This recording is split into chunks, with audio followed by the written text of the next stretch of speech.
And I've not got any annoying bug. No cursor this time, so awesome. So welcome back, ladies and gentlemen, boys and girls, for game number 2 between Qwerty and Nemiga Gaming. See, Nemiga absolutely stomped Qwerty in that game number 1. Did not seem close by any means. So we'll see if Qwerty's going to be able to change something around, bring something else to the table to actually make this seem a little bit fairer. They've decided to ban out the Monkey King this time. So they were just a little bit afraid of the Chosen One's performance in that previous game. I mean, he was from an off-lane position, and yet he was still just as threatening as any position 1 carry. So it makes sense. Man was scary on that hero. We're on Nemiga, banning out the Brood. I think that's the same ban they've done game number 1. I think they also banned the Lina. Was it them that banned the Lina? No, I think it was Qwerty that banned Lina in the previous game. Can't quite remember what it was they banned previously, though. Decided to take out the Night Stalker. I mean, the Night Stalker ban did come out in the previous game, but it wasn't until like the final phase of bans, like all the way down, down here. So interesting to see it bumped up to first priority ban. Obviously, it is a strong hero in this current meta. You can play it on a myriad of roles, so yeah, makes sense getting rid of it. You just never know what can happen when you get played up against a Night Stalker. The Omni does get banned there from Qwerty, just in case Nemiga wanted to grab that first and try and go for the Omni playstyle again. But instead, Nemiga, they immediately snap up the Lina, seems like it was still available. But then Qwerty just go straight in for the Faceless Void Invoke combo right off the bat. So their game plan has already been shown. They're just going to be going for the Chronosphere into the Cataclysm combo here to try and just immediately grab some kills. Nemiga do grab the Beastmaster though. Obviously that did get banned out in the previous game from Qwerty before they could get it. So we'll probably see this into the hands of the Chosen One for the offlane. I assume then that Qwerty are going to be banning save support. So probably the Shadow Demon will get banned. The Oracle will probably get banned. All of these heroes which would just completely dick on their game plan. I don't think they could afford to let them go through, because if they do, and yeah, their combo's meaningless, and then it's all just going to come down to individual plays rather than having this big team cohesion combo playstyle. I mean, they could just completely double down with it and also go for like the Tide Hunter or something. That would be pretty funny to see him commit that hard. I mean, so they decided to get rid of the Pango. Okay, so definitely removing Einkrad's level 30 hero there. He was able to boss the mid lane despite having the unfavorable matchup, which was pretty damn nuts to see. I don't know if it was because they just weren't quite prepared, the Batride in the previous game, to actually play that matchup. I don't know. It definitely seemed like it should have been in the Bat's favor, but Einkrad just knows. He knows what he's doing. Nemiga taking out the PL as well as the Mars. I'm kind of surprised they would ban the PL on the Mars, because I mean, if you've got a Faceless Void, you don't really want to be picking these sort of frontline melee cores, because they'll just end up getting in the way of the Chrono and they could just completely screw their own game over. So I would have thought they would have been banning like range damage support heroes, like Snapfire would have been good to ban. Lion's pretty decent to some degree. Even a Drow Ranger would be a decent ban. I mean, then that is sort of all committed in for the Chronosphere, and you could just get some real meme Chronos and then just freeze your whole team and then just end up dying for it. Would be rough. Yeah, they also banned the Weaver. Okay, it's really interesting. I mean, Weaver is obviously a ranged hero, but his range is pretty piss poor. Yeah, interesting ban here from Nemiga. Very interesting. Yeah, they do ban the Shadow Demon there from Qwerty. So that's either just a nod towards the way that Nemiga was able to play in the previous game. I mean, I don't know what this actual name is. Like, it's in Chinese or some sort of Asian dialect, and I don't actually know how to pronounce it. So who knows what this player name actually is? I'm just gonna have to refer to him to whatever hero he's playing at the time. And they also banned Kirich's Slark. So far, 4 out of the 5 bans that Qwerty have done is just from the previous game's lineup. The Slark, the Shadow Demon, the Pango, and the Monkey King. So they're really forcing Nemiga to actually go for some different heroes, which I don't think Nemiga even care about. Okay, that's pretty good. Alright. So they picked up the Clinks. Again, a ranged hero which works well with the Chronosphere. And it's a good amount of lockdown, so it allows the Clinks to get some good lineups with the Burning Barrage. So I'm actually quite eager to see how this combo works out. So already there is a ton of damage being chucked into this Chronosphere just with these 3 heroes. So I assume it's going to be an Axe Rush from the Invoker. It just makes perfect sense if you've got this Faceless Void, especially seeing as how they picked it up first phase. So, I mean, and also the downside to this is that they've taken all 3 of their cores at the very start of the game. I mean, I'm assuming this is a position 3 Faceless Void, but it could very well be a support Void. It has been done before in the past with varying success. But, I mean, if all you're wanting it is for the Chronosphere, then he doesn't need any farm priority. He just needs to get his level 6, his ultimate, and whatever, and then he's effective in that regard. So sort of like when you see a support Tidehunter, they're literally just a Ravage bot. This very well just could be a Chrono bot as well. 10 seconds. The puck was to grab there from Nemiga. So already they got a really decent amount of control in these fights. Got Raw, easily sets up for a static field from the Disruptor. Try to get like an easy lockdown onto any 3 of these heroes would be a fantastic target. Also the puck, chuck in even more further control with the Dream Coil. So I'm really liking the lineup here from Nemiga. It's well-rounded. They're not just committing onto one sort of playstyle. The line also grabbed there from Qwerty. So again, it's more like finger damage that can be chucked into the Chrono. So, but also, Line's a strong hero in general. Got a decent amount of CC to himself, as well as just having that bit of added on burst damage. But it is looking like... I mean, Lions are normally positioned 4s, right? They can be 5. They tend to be a 4. So if this is going to be a support Faceless Void, I think they would have to put it as a 4 support rather than a 5 support, because the Clinks and a Faceless Void lane would just be diabolical. They would just get smushed so hard from a Beastmaster Lena combo. They just could not afford to do that. So most likely, this is if it's actually going to be a Faceless Void support. They could very well just put it in the 3 role, for all I know. But Nemiga are thinking this is a support Void as well, banning out the Sand King. They may very well just ban out like the Tidehunter as well, possibly. But Qwerty decide to ban out the Sven. Always going to be a pain in the ass. Let's see what they're going to ban as the final hero here. Even the LC gets taken out from Nemiga. Alchemist ban. Okay. It's interesting. I wonder if that was actually on the cards for Nemiga. It's not very often you actually see an Alchemist make its way into a game. Has to be in a very particular lineup. I suppose Alchemist games, they're really able to do a lot when the opposing team is like on a terrible timer. And so far, Qwerty, the Clinks needs a fair bit of farm before he's that useful and able to pump out damage.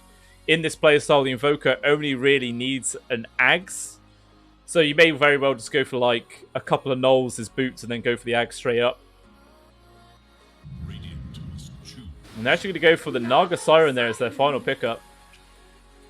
Alright, so it's a hero which has a decent amount of tank to it. So can maybe survive the overwhelming amount of damage combination that Qwerty has at the moment. There's also, they could always just like fake it out with an illusion. Imagine one illusion from the Naga Siren just baits out the entirety of this combo. Everything gets put on the cooldown for an illusion kill. That would be so sad.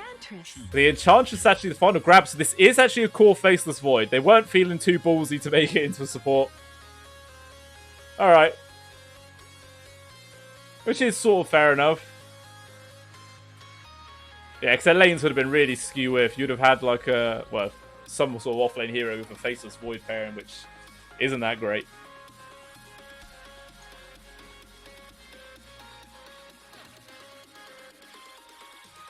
We'll see how this mid lane matchup is going to go. Obviously, Magicus on the Invoker now versus Aincrad's Puck.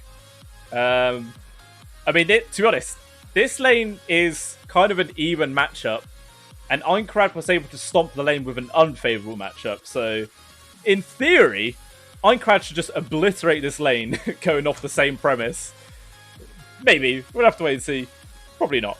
It'd be very sad if that's the way it works out. Because we want more of an even game. We don't want it to just be another 20-minute GG, we can't win sort of scenario. Want to make it a bit more even.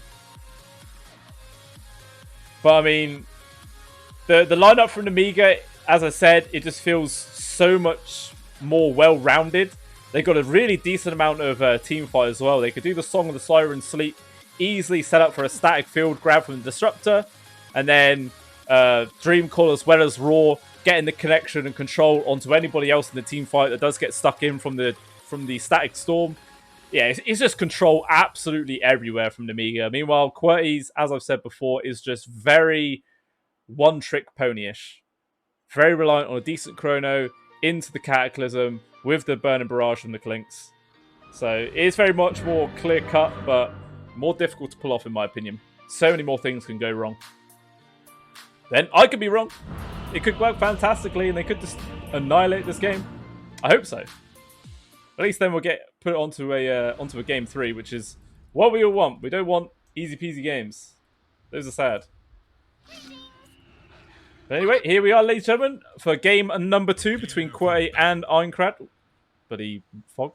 And obviously, Nemiga 1 game up, only 1 away now from taking the best of 3, and further screwing over Qwerty's points, who are still on 0 victory. So, really got to start performing nicely to actually bring this game back into their favour. Yeah, Magicka already started off with Exhort with the Sunstrike straight up. So, yeah, definitely going in for this Cataclysm combo here.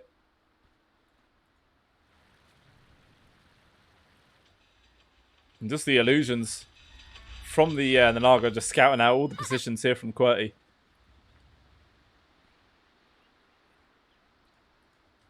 Yeah, he's just even leaving the illusion in the attack range of the tower just to see if there was any early walls that got placed. But they don't quite do that. 30 seconds to battle. I mean, both teams are actually gathered up by their tier 1s. We could potentially have like a little fight here. Oh. Whoops. Just gave away free 27 gold there for Comma. I think he's quite happy with that. I think the Chosen One was expecting his board to die before they got the last 6. His timer was only on a couple of seconds. Unfortunately, he wasn't quite calculating the damage there. Where are you going? Courage, you tried to test him for the room, but that's not going to work out. So does this still end up being an even 2 for 2? Even just the stolen illusion. Not actually going to be able to do anything, but hey, it's something. It's a good little bit of effect as well that the Ench can have in the lane. Actually, no, it's not going to be laning up against the Naga, of course. Complete opposite sides of the map. That's not going to happen.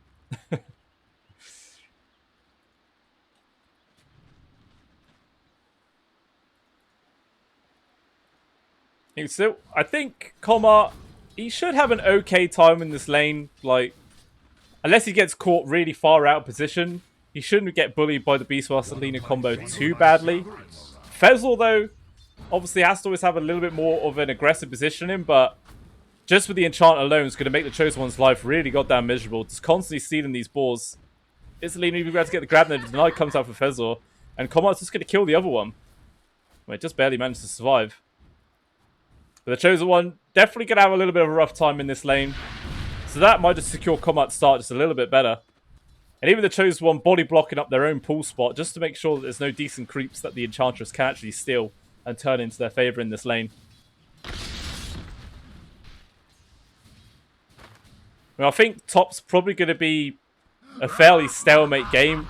Neither squad has like a particularly strong amount of aggressive potential. I mean, maybe if like Eru gets quite lucky with a few bashes, he's putting a lot of time and effort here into just trying to bully away the Disruptor. I mean, he's actually missing out on a few CS because of it. I mean, it's under the tower for sure, but even still, just different priorities here. Meanwhile, this mid, much more even than what we saw in game number 1. 6-2 to the 6-0. So no one's getting ruffle stomped this game. So maybe Magicka might be able to have just a little bit more of an impact in this one, which would be nice to see. One of my favorites. And Qwerty was actually able to get the successful pull off to the side here. But meanwhile, down bottom, the Lina, so much damage coming in for these right clicks as well as the burning arrows. They do actually find the first blood. Unfortunately for Qwerty, he was found by Fezl, but Combat, He may just get ran down here. The Chosen One, yeah, he gets it with the axes. He finds the solo kill. Fezor is going to try and play around him if he can, but he's got to be careful. Enough mana is there for a boar summon. He won't be able to find the kill, though. But even still, I mean, I'm not quite sure who that actually favors at the end of the day.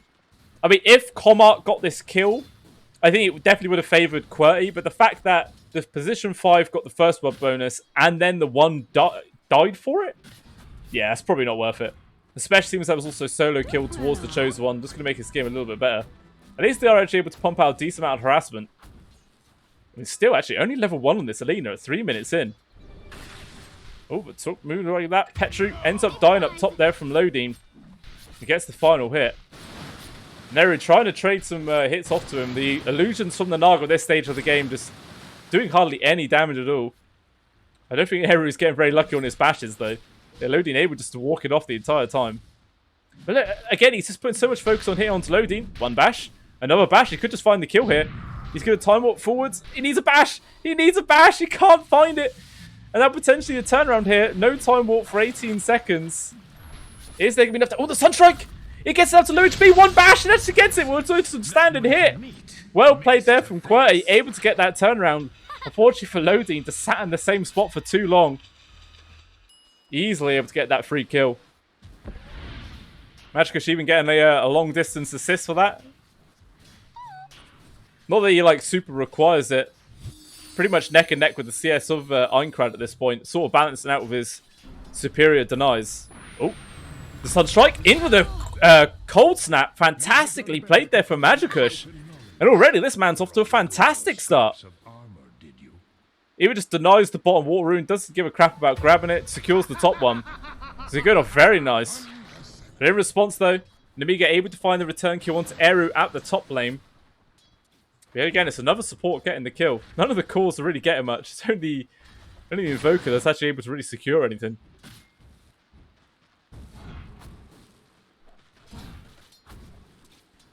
But still, Eru's definitely suffering on his own CS. All Petru just gets caught out of the top lane, using it to the advantage. The fact they were on a 2v1 situation. Oh, who is that? Oh my god, Magicka actually gets a solo kill into Einkrad again! How did that happen? It looks like Einkrad just got way too aggressive. Where did he actually... Okay, he died. He died right here. I don't know if he got hit by a Sunstrike or not, but that should not have happened. And meanwhile, whilst I'm not looking again, Combat does die at the bottom lane, but looks like they might take a return kill onto the Chosen One. They do find the kill onto the Enchantress before he dies. Double kill for the Lina. Might even be able to get the triple kill here. There's these 3 creeps hitting onto it. There is the boar assisting Petru though. They get the stun, and the Sunstrike not even needed. The first one gets the finish. The Petru's actually able to walk it off. So it's kills across the map everywhere in this game number 2. Already 12 on the board at 5.5 minutes in. Averaging on a kill every 30 seconds.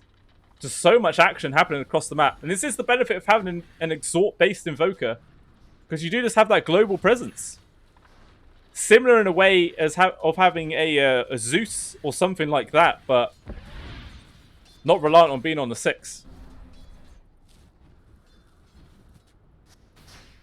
Einkrad trying to gamble for the bottom rune. Does actually successfully get the grab. The stun comes in from Petru. But not enough mana actually on either of them to try and make any sort of turnaround play. I mean, just look at the difference in levels. Einkrad only just hit his 6. Meanwhile, Magikarp is only a quarter of the level away from his 8. Man's off to a fantastic start this game. Especially when you look at net worth. He's a full 1,100 gold over the top of Einkrad. That's a humongous lead. He's actually already got Midas. Oh my god. Midas at 6.5 minutes in. With also still buying a full Null Talisman and a Magic Wand. So it's not even like a complete rush. Jesus, right. This is going to be a super accelerated Invoker, this game. This could just be what Qwerty need to make this game into their favour. Eru, though, unfortunately, is still only level 4. He's definitely been bullied hard at this top lane. Actually having less net worth than Petru, his position 4. Okay, reconnects, which bumps him up by 50. Okay, so but he's still close. Okay, it wasn't as bad as I was thinking. But even still, he's really far behind. Obviously, the Chosen One is a little bit behind himself, but not as bad. Actually, Comet didn't do too fantastic. Up, but rotation coming around. 3 people here, but it's 3 on 3. They're going to try and get the kill onto Comet first. They do actually manage to find it. The control from the puck just too superior. Double kill onto Petru as well. The Chosen One's trying to limp away. Will Fezzle get this kill with the Sunstrike? Magicus gets to secure himself. It looks like Einkrad's not even going to bother chasing after to get the kill onto the Bambi. So they'll let him walk away. He's still nice rotation there for Minecraft. Finds a double kill from himself, but again, Magicus getting another kill. Hand of Midas online as well. Unfortunately for him, there's no creeps to actually immediately get the uses off, so it's hindering its overall effectiveness a little bit. He's just going to go use it on the Minotaur. Should bump him up pretty much to his 9. Yeah, after the creeps, and he will have it.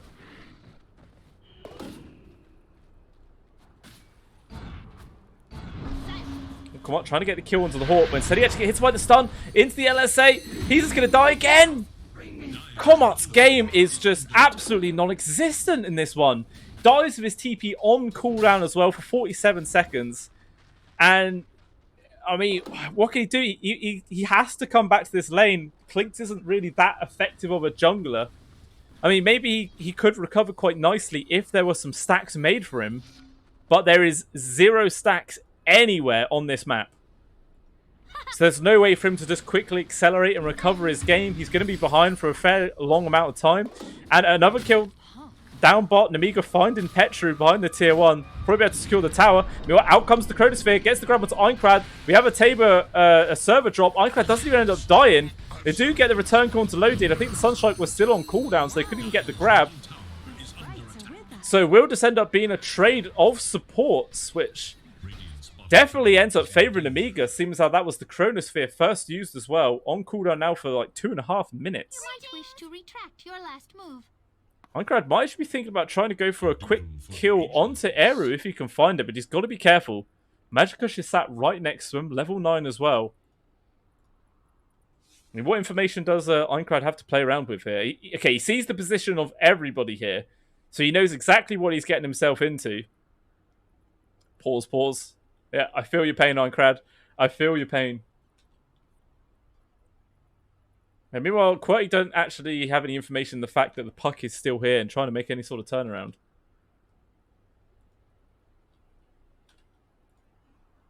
We'll see what's going to go down.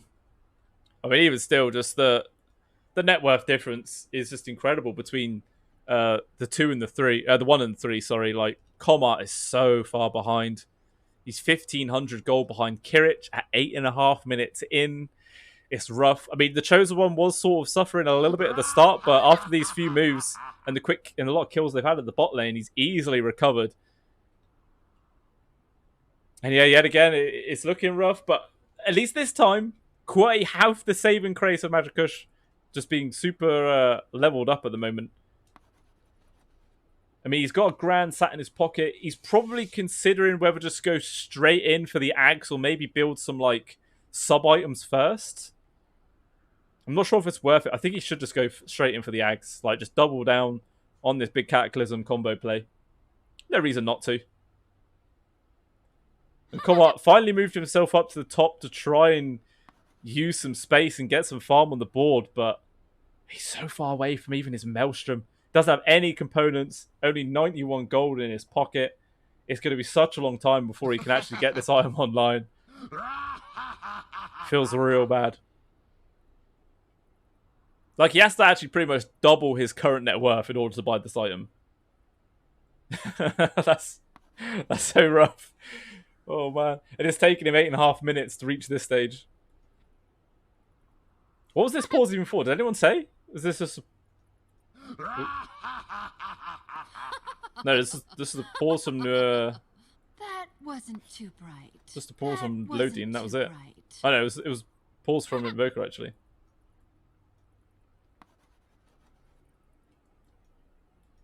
You're going to see all the teams getting restless, man. They want this game to continue. Drawing on these maps. They want it to go on. CBA for all this waiting around, man. CBA. Yeah, I go. That's also the reason. He's getting way too impatient now. They immediately just say, go, what? Did they forget they waiting for them? Jeez, another server pause. What is going on with this server? I don't know. And iCrad, yeah, he quickly jumps in and gets the immediate finish onto Eru. In my presence? Doesn't even drop in the aggressive tip. Some for real BM. Dire's top tower is under attack. Radiant's bottom tower is under attack. Radiant's bottom tower is no more. There is little hope for Dire's middle tower. So Qwerty going to try and bully out this tier 1 tower as much as they can. They've got the help of the 2 Forge Spirits. They do a fair chunk of damage onto it, but just can't quite commit forwards. Eru actually TP's back in it to join his team. Why is he here? He has absolutely nothing to bring to the table. The only reason he's going to be any use in these fights is when he has Chrono, but it's still down for another minute and a half. He's just going to end up dying for no reason. Gets hit by the combo. He is controlled up with the Dream Core. He can't disengage. Actually, the Sunstrike does not damage the Ironclad. Just barely able to survive. He actually ticks down, though, to the dot damage. Eru getting the kill with the time dilation, so never mind. Completely ignore what I said.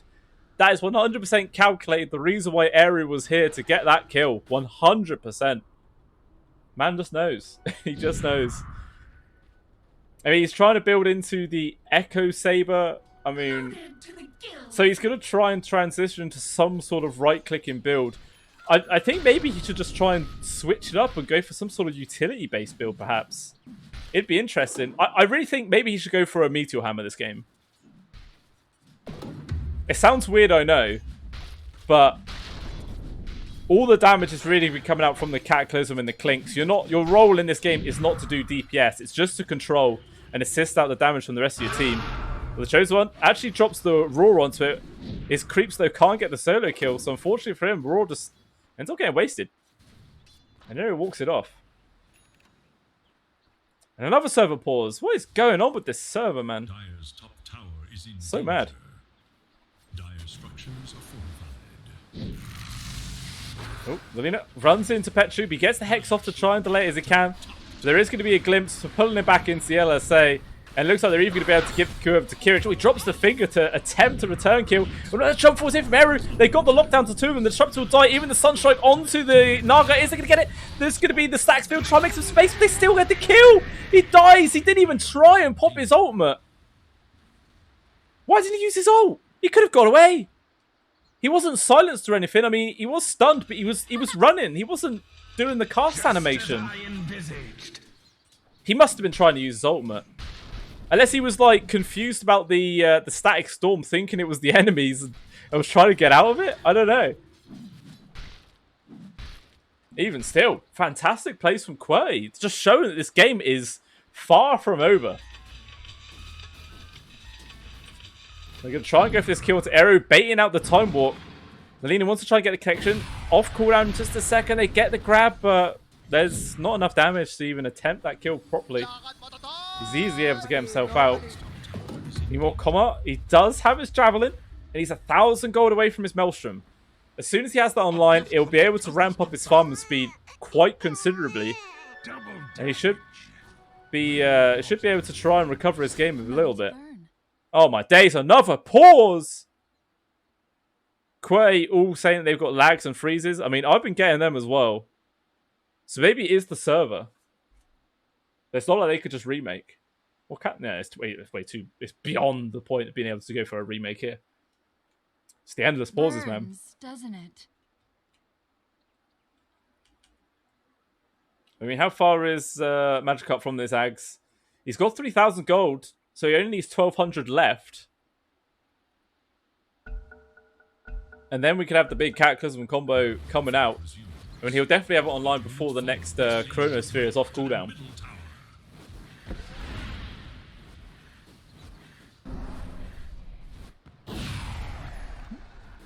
They're just trying to bully away the Lina as well. So this is my farming area. Get out of here. I don't want you. Even so, there's not much you can do. Yeah, I really think you should get Meteor Hammer. Like, I don't see the reason why he needs to be going for a DPS build in this game. I don't know. I might just be harping on about it a little bit too much. Just voicing my opinions. Ooh, what the hell happened there? Don't even know. Jank, man, jank.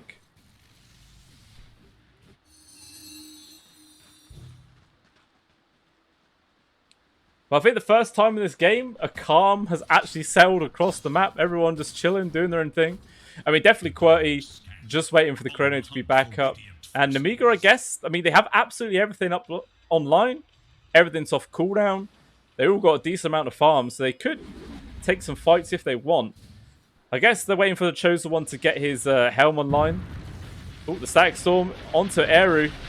And this should just be more than enough control. They do find the kill into the Faceless Void. But I mean, again, he's just a position 3 though, so it's not like that's super painful for the side of Qwerty. As long as if it's not the Clinks that's the one dying here, they'll gladly take that sacrifice. I mean, Combat is still taking a long time to actually recover his net worth. Still like 2,500 gold behind the Naga, but at least he's got his Maelstrom coming out. Is that going to be enough to actually recover his game? Who knows? At least he's using the enchant creep bonus HP to try and use the Devour to great effect. And actually immediately go for a play here. There's not much mana left for Combat, but they want to start using their combo. They've got the Axe online. They've got their they've got Chronosphere as well. They're going to focus first onto Chosen One. Eru just jumping immediately past to try and find some +1 kills. But Nemiga realized what was happening. They all disengage. It does cost them life of the Chosen One, which is like basically 400 gold. But even still, if they just committed to try and keep that keep the Beastmaster alive, it would have hemorrhaged a lot more kills for it. Maybe on Nemiga, I actually want to try and go for a return kill onto Eru here. Yeah, the sleep's going to set it up. They don't have a stack filled up for 2 more seconds. They have to land the LSA. Oh, but the Static Storm, it comes off cooldown at exactly the right time. Calculated to perfection. But even still, I think if he got his time walk off, I don't see him escaping from that scenario at all. He still would have died. Now, the Diffusal Blade also just finished up there for Kirich. And going in for the Satanic next. Ooh. Fezor gets picked up. Bambi ends up dropping down. Venison are back on the menu, boys. Looks like now Nemiga want to try and focus down onto this tier 2. And then at least open up the outposts for capturing. And then start upsetting the XP balance in this game into their favor. And I'm sure they already have got a slight advantage. Yeah, it's not that much though. Just over 2,000. Pretty negligible. Yeah, there's only very little difference between Combat and Kirich and levels. Just Magicus is at the top. Ah, the Glimpse forcing the Invoker all the way back. Just completely derails the defense there from Qwerty. Without that Invoker present, there's no way they could have taken that fight. I mean, he still has the global presence of the Cataclysm. So they could have done something, maybe. But definitely a lot riskier in a 3 versus 5 situation. Because there's no way that Combat wanted to get involved. He just wants to carry on farming up. Actually got enough to complete his Dragon Lance now. So he'll ramp up his effectiveness in these fights. I'm actually... He's probably going to go for the BKB next, right? I think you sort of need one on the side going up against the Nemigas. I mean, it's not going to help you at all versus the Beastmaster Raw. But to avoid the Static Storm from the Disruptor, the LSA as well, the Sleep, the Dream Coil... Like, there's so many skills that it will actually negate on the side of Nemiga.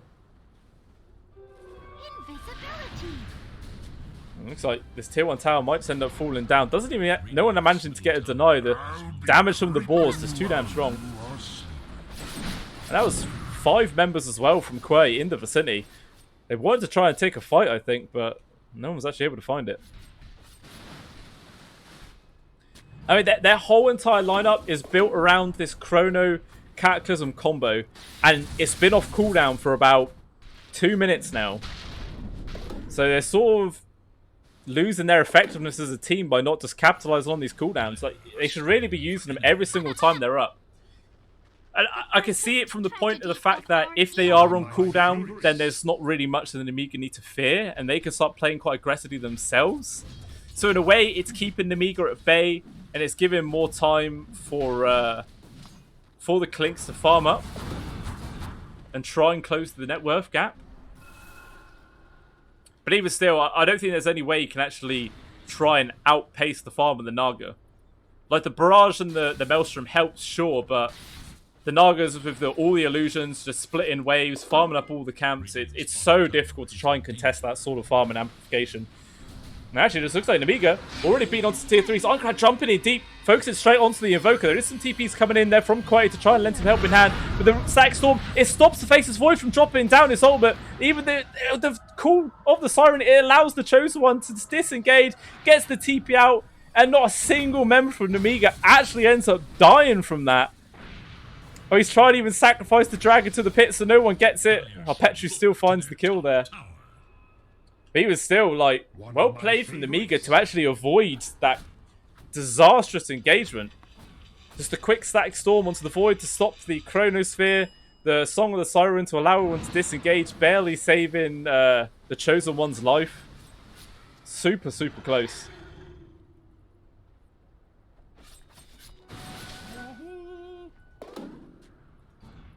So I wonder what the game plan is from Qwerty. Are they going to try and take a fight with this Chrono? They're sat in the Roche bit. Can they do Roche? No, I don't think so. I think Aero is just on the hunt to see if he can find a grab onto some carry on the side of Nemiga, but instead Ironclad has actually found Petru instead. Doesn't commit too hard for it, decides to just disengage. Aero does spot him. He's thinking about going for the grab. Obviously, once going for a solo Chronosphere into Cataclysm feels kind of wasteful in a way. So he wants to have at least a couple of heroes grab before he does it.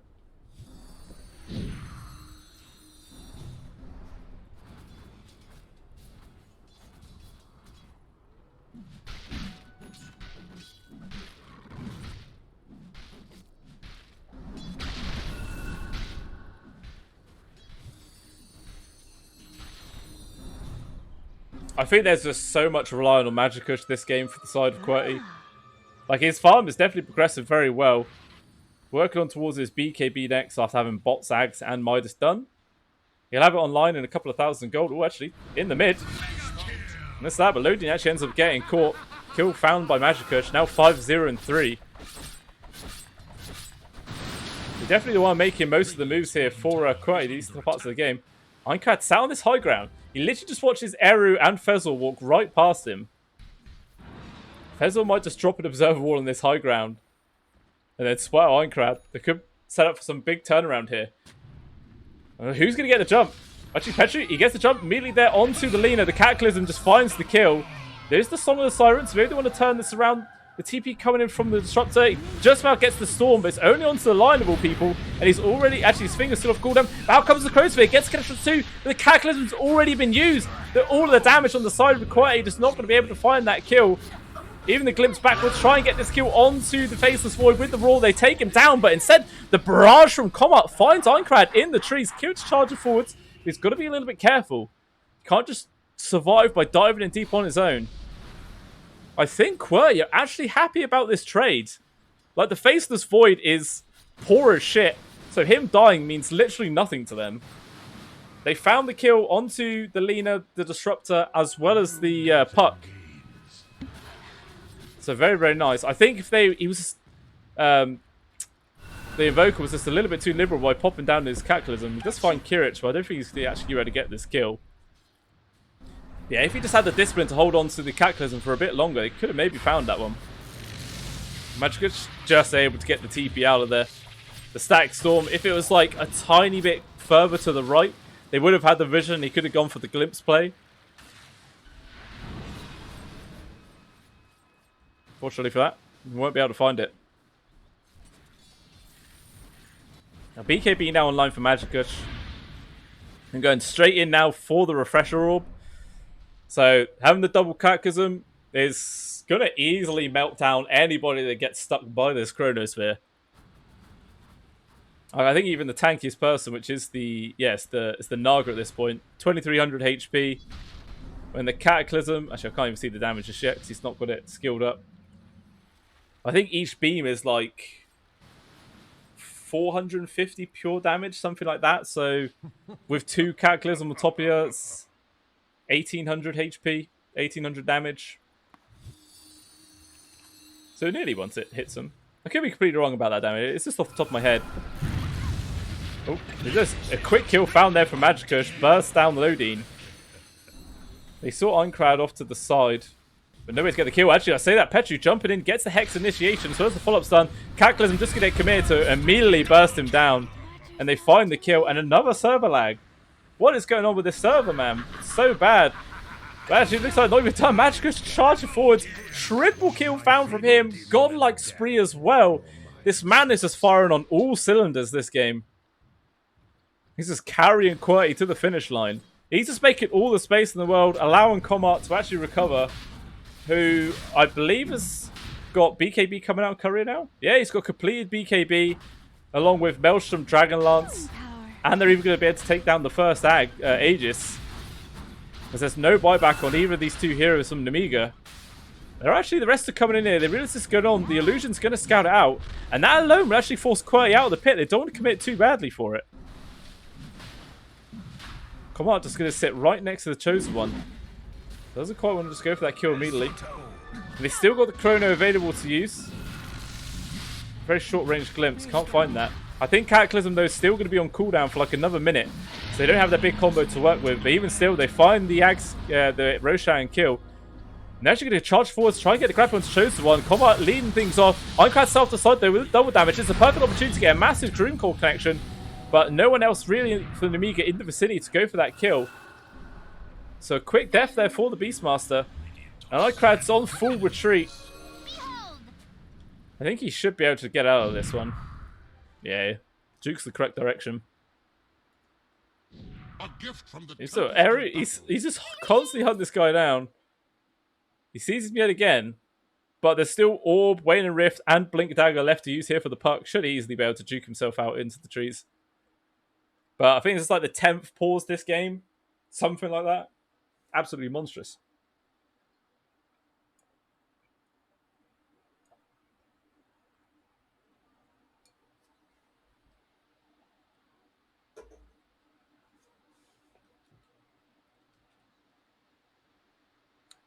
So I think Qwerty is so much more happy about this game.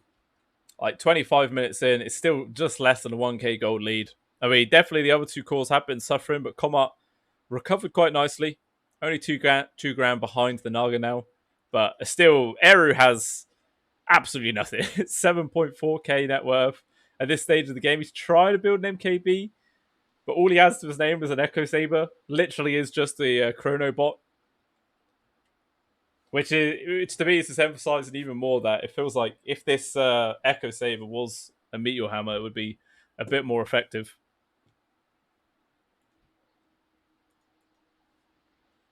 But Satanic online for Kirich with his S&Y and Diffusal Blade. This is not an easy kill to find.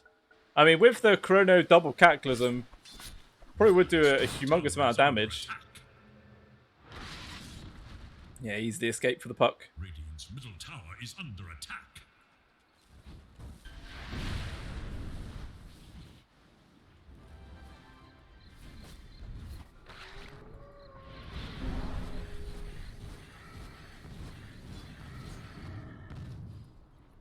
How close is actually Magikush to this refresher?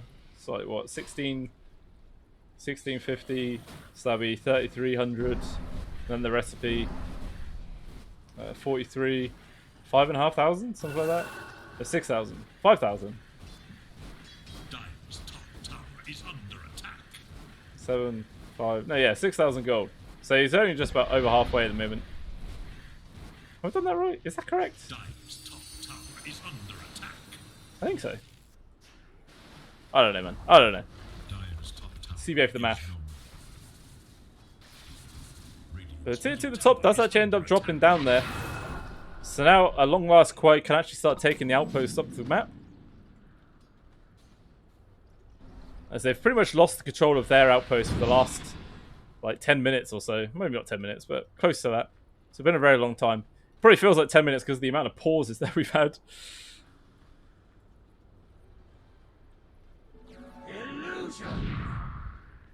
Okay.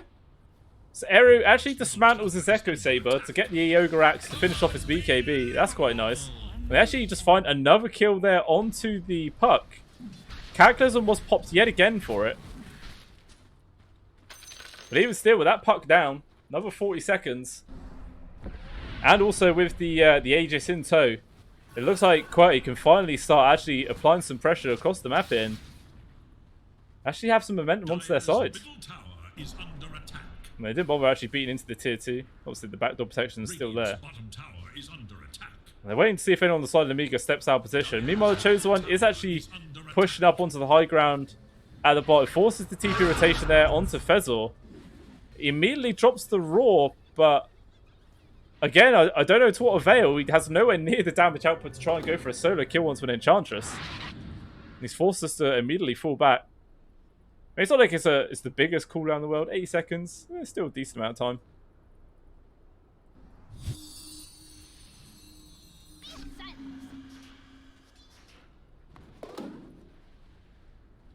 Radiant's middle tower is under attack. Oh. Magikush, he's found the Lina farming up in the jungle.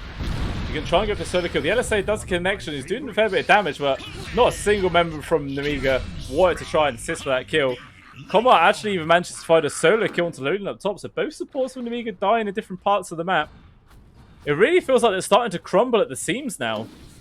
3k gold advantage for the side of Qwerty. Combat closing in towards his Daedalus as well, only the recipe away.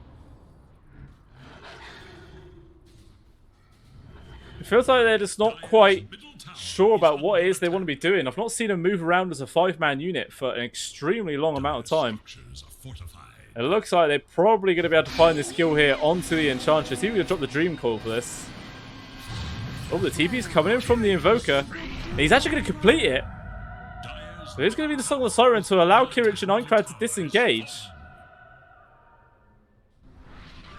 And they will manage to get themselves out. Meanwhile, the Roar actually from the Chosen off to the side, doing a lot of damage onto Eru. He's able to get the BKB and disengage. He tries to guess the right direction which Einkrad travelled, but he just jukes him out. So unfortunately, they didn't get anything for that. Ooh. The kill onto the courier, though. He does find that, at least. So I think Nemiga, they're kind of happy with that. It's just a kill onto the Enchantress, but it forces out a lot of rotations from everyone on the side of Qwerty, as well as the BKB from the Faceless Void. Why was Static Storm used there? Dire's bottom tower is under What? attack. That confuses me. Confuses me a lot. Magikush found the Chosen One, farming up, doesn't have his Roar to try and help out. Actually runs back into the Frost Field for some strange reason. Not that there's anything you can really do anyway. I think he's going to die no matter what. Now 10-0 and 6 on that Invoker. Man is just absolutely beasting. Radiant's middle tower is under attack. Eru, as well as Combat on the hunt. Oh, he starts a little bit too soon. It allows Einkrad to actually jump off to his orb. Radiant's top tower He should is be able to under get himself out of this one. Yeah, just blinks off to the side. TP's away. Oh, Eru! Oh, no! He was just a moment too slow. Whiffs it completely. Now, Chrono on cooldown for 2.5 minutes.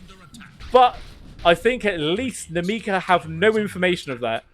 It was already in the fog, so they don't know that this big Ulma is on cooldown. Lodin, once again, just gets picked off pretty easy there from Magikush. And this guy's farm is just super goddamn high at the moment. 21,000 gold. He even has his refresh robot online now, so got the double Cataclysm ready to use. Oh, Magikush pops his BKB. Even actually uses the Cataclysm just to try and get vision. He double casts everything, whiffs it all. He doesn't get a connection to anything, and it allows the Lina just to get herself out of there. Oh, that feels real bad if you're Magikush. I think he's just getting a little bit too overconfident with how far ahead he is in this game. Whiffs it all. Meanwhile, the rest of his squad, it does find a few members of the big here. Actually going to start initiating onto the Chosen One. It drops down the Roar to disengage, but it doesn't matter. Petru was there for the finger to get the finish. They take him down. They also try to initiate onto Magikush, although Kirich turned around here with the Song of the Siren. Do they have any sort of turnaround? They do actually have the Static Storm. It's going to connect onto them both. He actually has his Agnums as well, so they can't even pop anything. This is going to be them both dead. Or is it the turnaround that a lot of barrage from Combat takes down Lodin in response? But even still, Nemiga at long last able to actually show some signs of life for an extremely long amount of time. They take down the godlike spree of Magikush. 840 gold going towards Kirich. Even Kirich also finding Combat. So that's like 1,400 gold just for him alone. And he's building in towards the Ags, which is going to be quite nice, actually, to deal with the BKBs on the side of Qwerty. The net is going to be able to lock down the easy amount of maneuverability that a Invoker has. And actually, neither of these guys have buyback. This is definitely going to be a whole set of barracks gone. At least for them, though. Both their tier 2 in the mid and the top are actually safe. Actually, the tier 1's still alive. And both the creep waves are pushed in super deep. So this is probably going to be the only objective that Qwerty will end up losing. And actually, they could end up losing Fezzle as well. I'm not quite sure why he was even there to try and defend this tower. Should have just let it fall for nothing. It just gives away an extra kill. But even still, this will be all that they end up losing for that.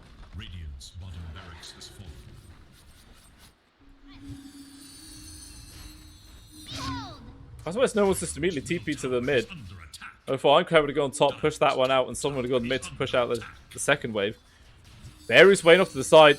Okay, the Invoker's alive now. He does have double Cataclysm. He's pinging out. Does he want to go for it? He waited too long. No, Ironclad's just walked off. For enemies. I'm surprised he didn't go sooner.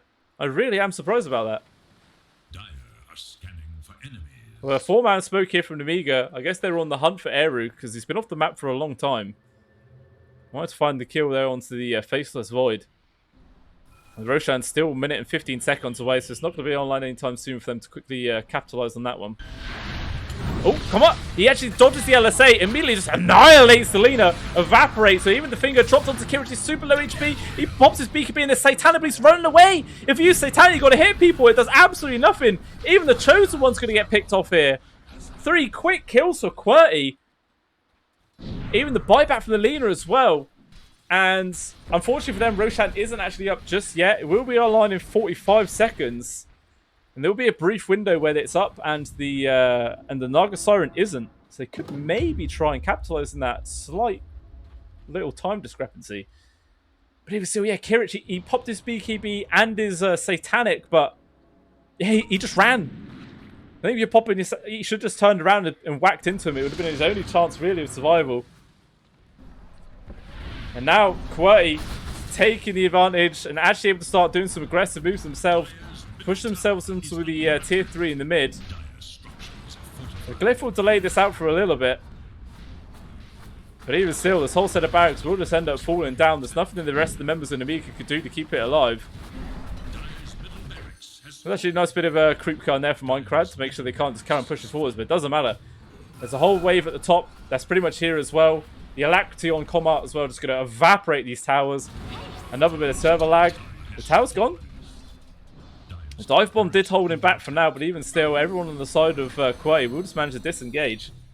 They're actually, it's a fake back though. With this smoke, seeing if anyone on the side of Nemiga steps out, but the haste on the online crowd makes so they can't get the grab. There are some creeps in their base though there for Qwerty. So once they have to TP back and deal with this.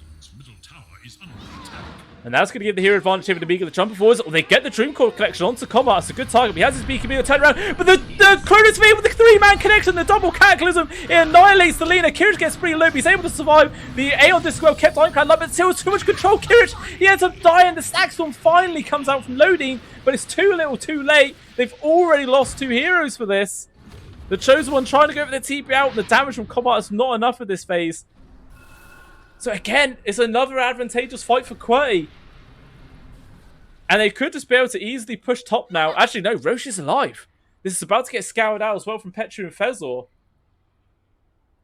And now it's going to be Aegis as well as Shard going into the hands of Qwerty now. Who they should give this Shard over to, though? Who needs it? I think Plink's has got his. The Evoker's got his. The Lion has theirs. So it's just between the Enchantress or the Faceless Void. Adds 3 permanent nature tendon. Yeah, that's okay. Oh, the reverse time walk. Is that any good? It could be kind of nice. You can try and bait out some like BKB responses from Nemiga by faking an engagement, perhaps.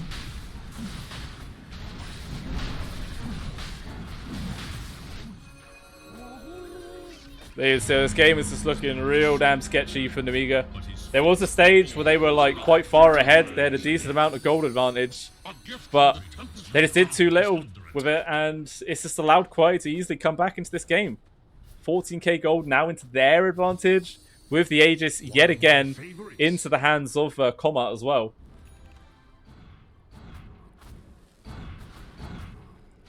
And I'm just not quite feeling the presence of this Naga Siren yet.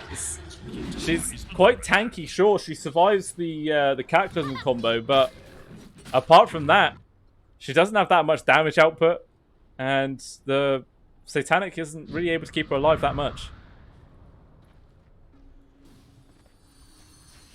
Here I am.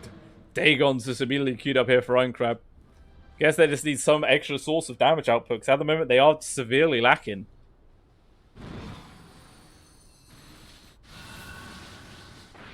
Now, Chosen One's just constantly shoving in bot, but I mean, it's the lane where you've got the barracks already taken out, so I don't think he really needs to be bothering down here.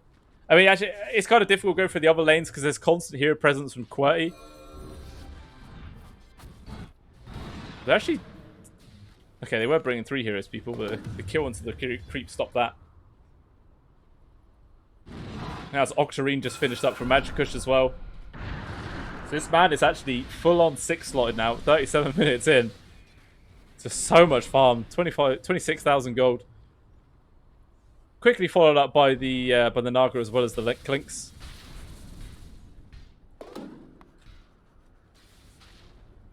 Even Comet got a Cypher Vice. Damn. Looking real brutal. Oh. So the Lina getting caught out from quite a few members of Qwerty there. He will die. Oh, and even the Cypher Vice gets the grab onto the Chosen One. He's trying to run away, but there's no escape. Another death, another kill. More space for Qwerty to play with. And just like that, it looks like they're going to go for the top. They're just running straight down mid. Oh, the Song of the Siren there just about gets the Zanai onto Aeru's engagement. They're also going to drop the stack so immediately onto the Invoker, but it doesn't matter. Out comes the Chronosphere, locking them all down. The barrage from Comet takes them both down. Kirich is going to fall as well. This is everything crumbling to pieces for Nemiga. What can they do? They got no buyback as well on the Naga. I mean, luckily for them, all the crit waves are actually pretty decently pushed out. So it's going to take a little bit of time before Qwerty can get themselves to actually start doing some damage. Oh, they even found the grab onto Aincrad. There is going to be the Aeon Disc to try and keep alive. Nice little silence as well onto the Lion to make sure he can't just follow it up. The Blink Dagger up in a couple of seconds, but it doesn't matter. Aincrad's away. They even used the Cataclysm just to scout him out. And Fezol just constantly cutting the creep wave to try and make the push when it eventually comes a little bit easier. I think it's been too little too late. They won't be able to get this push. Actually, they found the Chosen One outside of his base on his own. Don't know what he was doing there. He does have a buyback though. But even still, it's a 5 versus 3 situation right now. And it looks like Qwerty not even going to bother going for the barracks. He's just beating into the buildings right now. The Glyph will finally get forced as well as a buyback from the Beastmaster. And they're going to be able to just easily disengage. Actually, they're still hanging around. Maybe they just want to bait some people in. Come on. Not even deterred. Even with the Naga already respawning in a couple of seconds. Just no fear on this man. I mean, he does still have the Aegis to play with for another full minute. So maybe he just wants to get some good use out of it. But they have got to be careful. They've got no Chrono for another 45, which is what a large portion of their team fight works around. But with the kill onto the final tier 4, they immediately back out. So now the Ancient is exposed and they can try and go for like the GG push if they take another engagement successfully. Gotcha.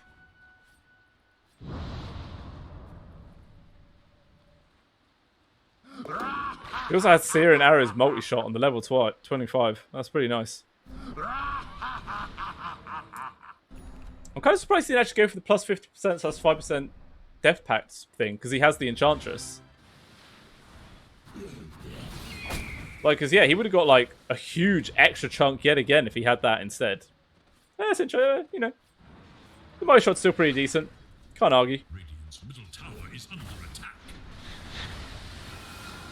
And the creep wave just constantly pushing another bot. There's always an annoyance on the side of Qwerty, having to constantly send heroes back to deal with it. And Nemiga have actually now gone for a little smoke play. I'm not sure what they're going to be able to find, though. There's not a single man from Qwerty anywhere near the vicinity. You know, Einkrad was just pushing in the top. So definitely, Nemiga are doing a good job of making sure all their lanes are pushed out, giving themselves a lot bit of safety. But Petru, he's found the engagement yet again onto this puck. He does have Aeon Disc available. But he's not even going to need it. Easily able to avoid death. It's one thing that Qwerty are lacking is decent amount of lockdown. Like, all they really got is the Lion and the Chronosphere. Apart from that, everything else is non-existent. Oh, whoa, whoa. Was that it? A Divine Rapier just brought out from Einkrad. Okay. All right, so he realizes that they are so far behind. They need something big to turn this game around. And that is definitely big, especially with Dreamcore Rapid Fire, actually. This is going to be a ridiculous amount of damage. There is Magic Kush just waiting off to the side. They realize this is where the entirety of the Nemiga is. They're trying to go for initiation onto line. He goes up onto the high ground to give himself some safety. Meanwhile, the Song of the Siren does get the grab onto Magicus. They're going to try to focus it down. Eru gets this connection onto the Chrono, onto the puck. It doesn't matter. The Invoker's locked down. He can't go for the Cataclysm play. He's dead. He will immediately buy back, but the Chrono's down. Kira's trying to go for the TPL, just barely managed to make it out alive. It looks like Lodine will be the sacrifice here. But it's a sacrifice that Nemiga are very willing to make. Getting the kill onto the Invoker, also forcing out the buyback. If they can kill this Invoker again, this game will just be blown wide open. Nemiga slam their foot straight into the door. But obviously, they've got to be careful. The Static Storm on cooldown for another 45 seconds, even if the Disruptor, does go for the buyback. But still, just quite eager, not bothering with building, still just beating straight in for the Ancient. I mean, they've got to be cautious themselves. They don't have the Chronosphere to play with. My god, these right clicks. It just annihilates Selena, dead already. Going to be forced to buy back. Out comes the Chronosphere onto the side. Yes, he had the Refresher Roar bought. It's still going to lock down onto Kira. It's going to keep me alive. He's able to get the Satanic. Going to try and turn this around. Einkrad in the back line. Doing a lot of work himself. He's getting close to killing combat. He's going to be able to get the kill, but it doesn't matter. The Ancient dies. There was no way for Nemiga to keep it alive. Objective Dota being shown from Qwerty. Just focusing down that build, and they managed to take it. It's a fantastic showing there from Qwerty. There was a slight glimmer of hope there at the end for Nemiga. They might be able to turn that game around. But yeah, Qwerty knew exactly what to do, and they actually have to close it out. Despite the fact that the way this game started, like, Nemiga, again, was just dominating. It was just Magikush that were keeping themselves in that one. And it just shows, clearly, he's a fantastic Invoker player. So well played to them, and well played to the team. Managing to take it and push this onto a game number 3, which I'm sure we weren't really expecting. But even still, we will get one, which is coming up pretty soon. But yeah, if you liked this game, please think about like, subscribe, and follow me on my Twitch stream and YouTube. Any help I get, I thoroughly appreciate. And I will see you all for game number 3. Number 3.